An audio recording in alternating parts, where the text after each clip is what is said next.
Copper பட்டு best ப்ரைஸில் உங்களுக்காக ஒரு ஆஃபரில் கொண்டு வந்திருக்கேன். மறக்காமல் நம்ம பேஜ் ட்ரெண்டிங் ஹோல்சேல் சாரீஸை ஃபாலோ பண்ணிக்கோங்க. ஒரு சூப்பரான காப்பர் பட்டில் உங்களுக்காக கோல்டு எம்போஸில் சூப்பராக கொடுத்துருப்பாங்க. அண்ட் இதில் பார்த்தீங்கன்னா ஜாமெட்ரிக்கல் டிசைன்ஸில் கான்ட்ராஸ்டான பார்டர் வரும், கான்ட்ராஸ்டான ரிச் பல்லில் கொடுத்துருப்பாங்க. ஸோ டார்க் கலரில் 10 கலர் மேட்சிங்கும், ஸோ இதிலே லைட் கலர் வேணும், இதுலேயும் 10 கலர்ஸ் மேட்சிங் அவைலபிளாக இருக்குது. இதுவுமே கான்ட்ராஸ்ட் பார்டர் தான். இதில் இருக்க கலர்ஸ் 1 by 1 ஷோ பண்ணுறேன்.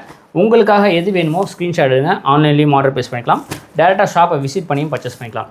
இதோட காஸ்ட்டு பார்த்தீங்கன்னா சிங்கிள் பீஸாக நீங்கள் பர்ச்சேஸ் பண்ணிங்கன்னா ஜஸ்ட் 450 rupees. எனி 3 சாரீஸாக காம்போவாக பர்ச்சேஸ் பண்ணிங்கன்னா ஜஸ்ட் 1200 மட்டும்தான். ஸோ நீங்கள் ஷாப் வச்சுருக்கீங்க, பொட்டிக் வச்சுருக்கீங்க, வீட்டில் வச்சு வியாபாரம் பார்க்குறீங்கன்னா தாராளமாக இதை 450க்கு நீங்கள் ரீசேல் பண்ணிங்கன்னா 750 வரைக்கும் சேல் பண்ணாங்க, ஒரு 300 மார்ஜின் கிடைக்கும். இதே நீங்கள் ஷாப் பொட்டிக் வச்சு எனக்கு செட் வைஸ் வேணும்னா ஜஸ்ட் 10 பீஸ் காம்போ, அதாவது டார்க்கில் 10 வேணால் டார்க்கில் 10 எடுக்கலாம், லைட்டில் 10 வேணால் லைட்டில் 10 எடுக்கலாம். ஜஸ்ட் 375 × 10 கேல்குலேஷன் பண்ணி தாராளமாக பர்ச்சேஸ் பண்ணிக்கலாம். எது வேணுமோ ஸ்க்ரீன்ஷாட் எடுத்து ஸ்க்ரீனில் தெரியுற நம்பருக்கு உடனே வாட்ஸ்அப் பண்ணுங்கள்.